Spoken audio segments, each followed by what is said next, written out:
大家好，我係陳秋玉校長。每年睇到一啲新手嘅家長為小朋友報名而感到焦慮，今日我就要同大家講，香港幼稚園嘅報名其實好簡單，記住呢幾點就可以搞掂㗎啦。香港嘅幼稚園新生報名通常喺每年嘅6月至到9月。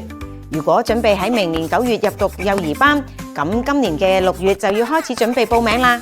以下係家長需要特別注意嘅時間段。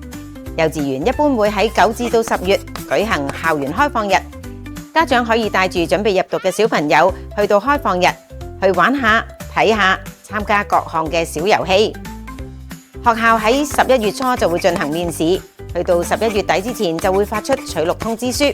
家長可以喺1月中去到取錄嘅學校辦理註冊手續。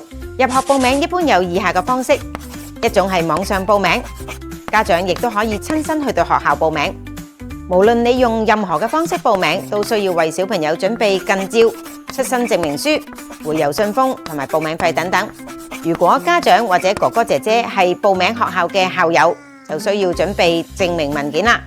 幼稚園嘅插班申請一般係全年開放嘅，但係名額係有限㗎。家長可以先致電學校或者瀏覽學校嘅網頁，去了解學位空缺情況。插班生報名同新生報名程序係一樣嘅，但係就唔需要等咁長時間。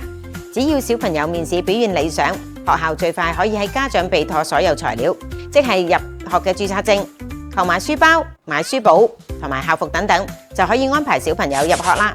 家長最好提前去了解學校嘅教育理念、課程安排同埋師資質素等等，以確保學校同家長嘅理念係一致嘅。如果選好咗心儀嘅學校，就應該盡早提交報名申請，以免錯過報名時間啦。我係大樹校長陳秋玉。如果你有任何幼兒教育方面嘅疑問或者建議，歡迎留言。